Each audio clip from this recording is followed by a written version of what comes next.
उनके इस बात को मैं भौचक्का हूँ पूरी तरीके से। और जिसको बोलना चाहिए सर वो बोल ही नहीं रहे हैं चुनाव आयोग वाले। हाँ बिल्कुल, बिल्कुल आप सही कह रहे हो। तो मतलब एफआईआर दर्ज हो रही है वहां पे तो लोगों के खिलाफ, एफआईआर जो भी बोल रहे हैं उनके खिलाफ एफआईआर दर्ज हो जा रही है। तो अब आप सोच लीजिए, मतलब एक जमाना वो भी था पत्रकारिता के अंदर, जब आप कोई रिपोर्ट करते थे, अखबारों में खबर छपती थी, टेलीविजन चैनल में खबर आती थी, तो संस्थाएं उसका कॉग्निजेंस लेती थी। न केवल कॉग्निजेंस लेती थी बल्कि उस पर जो रेमेडियल मेजर्स होते थे वो भी लिए जाते थे। और उनको लगता था कि देखिए हमारी हमसे अगर कहीं चूक हो रही हो, अगर मीडिया उस ओर हमारा इशारा कर रहा है तो हमें उसको करेक्ट करने की कोशिश करनी चाहिए। बिहार में जो कुछ हो सकता है हमारे पत्रकार गलत कर रहे हो, मैं इसमें वो नहीं कहता, लेकिन अगर कोई आदमी पत्रकारिता धर्म का निर्वाह करते हुए कोई खबर कर रहा है और इसके आधार पे आप उसके खिलाफ एफआईआर दर्ज कर देते हैं, तो फिर कैसे माने कि चुनाव आयोग दरअसल अपनी संवैधानिक जिम्मेदारियों का निर्वाह कर रहा है। सर अगर ये पत्रकार अपना काम ना करते तो हम लोग कहाँ जेसिका लाल को न्याय मिल पाता, कहाँ वाटर गेट बिल्कुल। जैसे हम बड़े स्कैंडल को कर पाते, उसको उजागर कर पाते, कहाँ प्रियदर्शनी मट्टू को।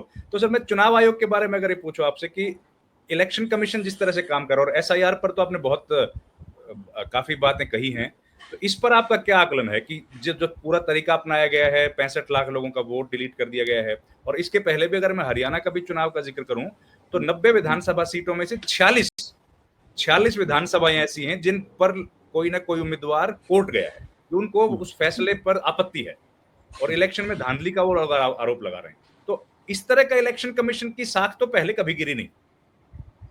नहीं बिल्कुल नहीं गिरी। मैंने तो मुझे अच्छी तरीके से याद है कि जो मौजूदा चुनाव आयोग है उसके पहले जो सबसे ज्यादा जब विवादास्पद हुआ था तो वो टीएन सेशन के जमाने में हुआ था, और उसके बाद जब जेम्स माइकल लिंगडो थे तब उस वक्त भी इलेक्शन कमीशन बहुत ज्यादा विवादों में था। लेकिन उनकी क्रेडिबिलिटी पर किसी को प्रश्न, कोई सवाल नहीं था कि जब टीएन सेशन ने हमारी पूरी चुनावी व्यवस्था को एक तरीके से साफ करने की कोशिश की, उसके अंदर जितनी तरीके की दिक्कतें थी उनको दूर करने की कोशिश की। अन्यथा उस जमाने में जब बैलेट पेपर से चुनाव होता था तो अगले दिन खबर ये छपती थी कि 30% वोट पड़ा या 40% वोट पड़ा, इसके साथ साथ ये होता 30 मरे 40 घायल, या फला जगह पे बूथ लूट लिए गए और इतने सैकड़ों पोलिंग बूथ पे रिपोलिंग हो रही। उसको एक तरीके से खत्म करने का काम टीएन सेशन ने किया। मैं बार बार इसको कहता हूं कि अगर इस देश के अंदर किसी एक व्यक्ति को अगर आज की तारीख में भारत रत्न मिलना चाहिए तो वह था टीएन सेशन, जिन्होंने भारत के लोकतांत्रिक व्यवस्था को बहुत पुष्ट किया और उसके अंदर जितनी कमियां थी उसको दूर करने की कोशिश की। जेम्स लिंगडो साहब जो थे वो भी बहुत खुर्राट किस्म के चुनाव आयोग थे, उन पर बहुत दबाव डाला गया। नरेंद्र मोदी की सरकार के दौरान उन पर क्या क्या टिप्पणियां नहीं की गई, लेकिन वो डिगे नहीं। किसी ने ये नहीं कहा कि वो दरअसल चुनाव को सरकार के लिए या सरकार के पक्ष में मैनिपुलेट कर रहे हैं। ये जो इस वक्त का जो माहौल है उसमें ये आशंका आप लोगों के मन में हो गई है कि दरअसल सत्ता पक्ष के लिए या भारतीय जनता पार्टी के लिए चुनाव आयोग चुनाव को मैनिपुलेट कर रहा है। मैं ये कहता हूं कि ये सारी आशंकाएं निर्मूल हो सकती हैं, ये सब गलत भी हो सकती हैं, लेकिन अगर ये भावना भी हमारे विपक्ष के अंदर पल रही है और वो उस पर लगातार संसद नहीं चलने दे रहे हैं, लगातार आंदोलन करने की कोशिश कर रहे हैं, तो भी इलेक्शन कमीशन का ये कर्तव्य है कि वो विपक्ष को इंगेज करे, इंगेज करके उनके जितने सवाल हैं उन सवालों को जवाब दें और उनको ये आश्वस्त करें कि चुनाव में उनकी भूमिका सिर्फ अंपायर की है, उनकी भूमिका किसी खिलाड़ी की नहीं है, और वो सत्ता पक्ष हो या विपक्ष सबके लिए वो लेवल प्लेइंग फील्ड प्रोवाइड कर रहे हैं। ये जो भूमिका है चुनाव आयोग की, मुझे लगता है चुनाव आयोग अपनी इस भूमिका से दूर होता जा रहा है। वो खुद उसके बारे में ये परसेप्शन बन रहा है कि वो खुद एक खिलाड़ी बन गया है और इसके लिए वो खुद दोषी है। जिस तरीके से उनके प्रेस रिलीजेस आते हैं, जिस तरीके से उनके यहाँ से टिप्पणियां आती हैं, उससे ये भ्रम पैदा हो रहा है या परसेप्शन पैदा हो रहा है कि दरअसल वो सरकार के पक्ष में है, और जिस तरीके से भारतीय जनता पार्टी या सरकार से जुड़े हुए लोग इलेक्शन कमीशन को डिफेंड कर रहे हैं, खासतौर पर एसआईआर को लेके, उससे भी लोगों के मन में ये भ्रम हो रहा। देखिए, मैं एसआईआर के खिलाफ नहीं हूं। अगर कोई ये कहे कि एसआईआर हम करना चाहते हैं और उसमें बहुत सारी कमियां हैं तो ठीक है, आपका काम है, आप अपनी वोटर लिस्ट को जितनी बार चाहे उतनी बार आप बेहतर करें, जितनी बार चाहे उतने लोगों का नाम डालें या निकालें। लेकिन उसके दौरान जो प्रक्रिया की जा रही, जो जिस प्रक्रिया को चलाया जा रहा है, अगर उस पर गहरे संदेह पैदा हो रहे हैं तो आपको उन संदेहों को दूर करने की कोशिश करनी चाहिए। और इस सवाल का जवाब देना चाहिए कि बिहार के चुनाव के ठीक पहले 1 महीने के अंदर आप सारी प्रक्रिया कंप्लीट कर लेना चाहते हैं, जबकि फरवरी के महीने पर जो अब वोटर लिस्ट थी वो अपडेट हो गई थी, और कोई लॉजिकल एक्सप्लेनेशन आप नहीं दे रहे। जिस तरीके के सवाल मीडिया में आ रहे हैं, उन सवालों के कोई जवाब देने की कोशिश नहीं, सबको आप रबिश करने की कोशिश कर रहे हैं। तो मैं इलेक्शन कमीशन को बेनिफिट ऑफ डाउट देने के लिए तैयार हूं, लेकिन उनका जो रवैया है, वो रवैया जो है वो वाकई में भारत के अंदर एक ऐसी स्थिति पैदा कर रहा है जिसमें विपक्ष का पूरा भरोसा चुनाव आयोग से उठता हुआ दिख रहा है।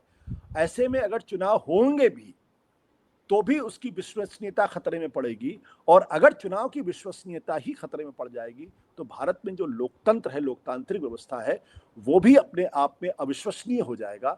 और अगर वैसा होता है तो क्या हम बांग्लादेश जैसे स्थिति की तरफ चल रहे हैं, जहां शेख हसीना को कोई परवाह ही नहीं थी कि विपक्ष चुनाव में हिस्सा लेता है, चुनाव में हिस्सा नहीं लेता, और लगातार चुनाव हो रहे थे, और अंत में वहां क्या हुआ ये मुझे बताने की जरूरत नहीं है। जी, तो क्या सर ऐसा, मुझे तो ऐसा लग रहा है कि ज्ञानेश कुमार जो है वो राजीव कुमार के मुकाबले ज्यादा तेजी में है, बहुत गति उनके पास है, और वो राजीव कुमार कम से कम चुनाव होने का इंतजार तो करते थे कि फैसला उसके बाद हो, कौन जीते कौन हारे। ये तो पहले ही फैसला देने के चक्कर में है। देखिए, अब ज्ञानेश कुमार जी हो या राजीव कुमार जी हो या लिंगडो, इससे फर्क नहीं पड़ता। फर्क इस बात से पड़ता है कि उस कुर्सी पर बैठा हुआ व्यक्ति किस तरीके से अपने अधिकारों का इस्तेमाल कर रहा है। मुझे लगता है कि राजीव कुमार जी के जमाने में भी बहुत गहरे संदेह पैदा हो गए थे। अब फिर मैं कहता हूं, मैं तो पत्रकार हूं, जब तक मेरे पास कोई सबूत नहीं होता तब तक मैं किसी पर टिप्पणी क्या करूं। मेरे पास जब सबूत आएगा तो मैं जरूर ये कहूंगा कि उन्होंने गलत किया या उन्होंने गलत किया। मैं तो जो एक पॉलिटिकल ऑब्जर्वर होने के नाते, एक पत्रकार होने के नाते, मैं लगातार देख रहा हूं कि चुनाव आयोग की भूमिका लगातार संदिग्ध होती जा रही है, संदेह के घेरे में आती जा रही है, लोगों के मन में शक पैदा हो रहा है। आपने बहुत अच्छा उदाहरण दिया हरियाणा का। हरियाणा चुनाव को जिन लोगों ने भी कवर किया, उनके मन में ये था ही नहीं कि खुद भारतीय जनता पार्टी के लोग ये कह रहे थे कि हम तो बुरी तरीके से चुनाव हारने जा रहे हैं, बल्कि जो मौजूदा मुख्यमंत्री हैं वो चुनाव की काउंटिंग के दिन अपना सामान समेटने में लगे हुए थे। उनको उम्मीद ही नहीं थी कि चुनाव जीत सकते हैं। तो चलिए ठीक है, लोकतंत्र के अंदर कभी सबके आकलन गलत हो सकते हैं, लेकिन अगर उसके सवाल अगर पूछे जाए और कहा जाए कि हमको सीसीटीवी कैमरे प्रोवाइड कर, हमको सीसीटीवी का फुटेज प्रोवाइड किया जाए, और फिर आप कानून को बदल दें, आप कानून ही बदल दे कि नहीं हम आपको सीसीटीवी फुटेज नहीं प्रोवाइड कर सकते, तो ये अकेला एक्ट है जो लोगों के मन में संदेह पैदा करेगा कि भाई आपने सीसीटीवी फुटेज क्यों नहीं दे रहे, कौन सी बात है जो आप छिपाना चाहते हैं, किस चीज को आप दबाना चाहते हैं। और ये काम जब राजीव जी थे उस वक्त ये काम हुआ था। अब आज वही चीज ज्ञानेश जी के समय में भी हो रही है। मैं मानता हूं कि दोनों बहुत शानदार अफसर रहे होंगे, मुझे इसमें कोई दिक्कत नहीं है, लेकिन जिस तरीके के कदम उठाए जा रहे हैं उनके अंतर्गत, उससे लोगों के मन में जो भ्रम पैदा हो रहा है, इसको दूर करने की कोशिश उनको करनी चाहिए।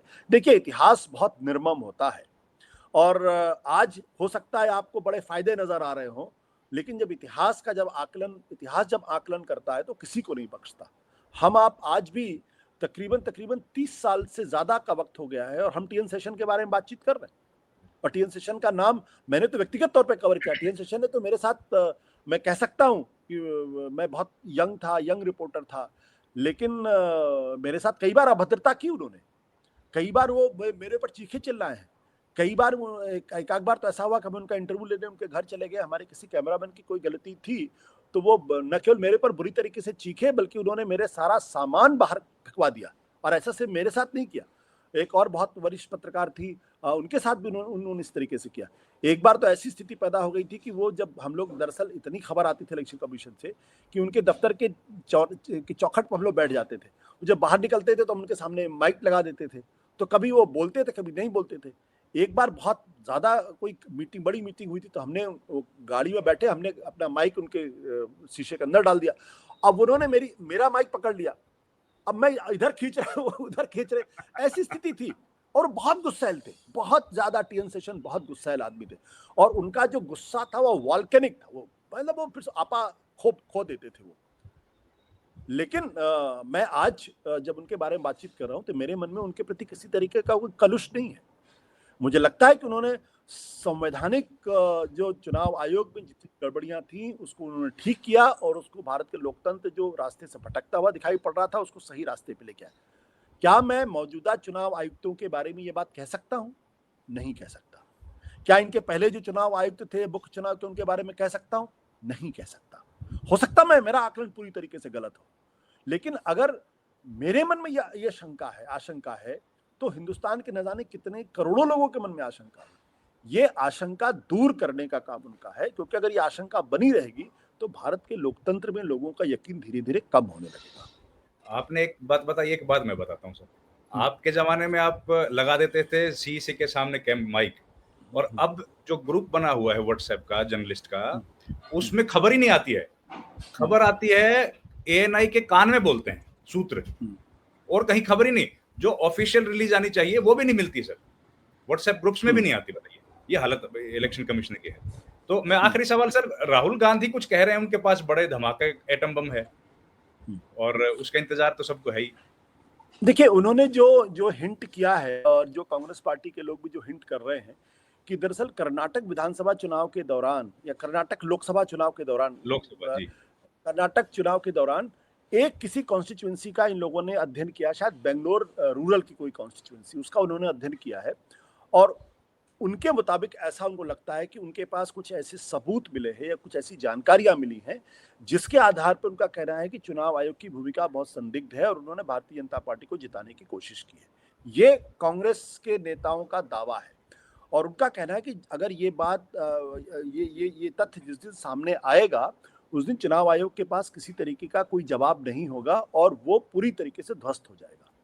अब अगर इतनी बड़ी बात कही है जहां पर चुनाव आयोग की संलिप्तता पकड़ में आ गई है तो फिर वाकई में ये बहुत बड़ी चिंता का प्रश्न है। लेकिन जब तक राहुल गांधी प्रेस कॉन्फ्रेंस नहीं करती है, जब तक कांग्रेस पार्टी इस बारे में कोई सबूत नहीं पेश करती, तब तक हम यही मान के चलेंगे कि राजनीति में रेटरिक्स खूब चलते हैं। हर साल 2 करोड़ लोगों को रोजगार देने की बात तो आपको याद ही होगी। 15 लाख रुपए सबके खाते में चले जाएंगे। या अरविंद केजरीवाल जी कहते थे कि हम राजनीति करने नहीं बल्कि राजनीति को बदलने के लिए आए हैं। तो इस तरीके के रेटरिक्स चलते हैं। कभी वो रेटरिक्स सही होते हैं, कभी वो रेटरिक्स गलत होते हैं। तो लेट्स वेट फॉर, बट मुझे ऐसा लगता है कि राहुल गांधी जिस तरीके से चुनाव आयोग के ऊपर दबाव डाल रहे हैं, जिस तरीके से वो लगातार इस मुद्दे को मजबूती के साथ उठा रहे हैं, इसमें कुछ ना कुछ तो निर्णायक होगा।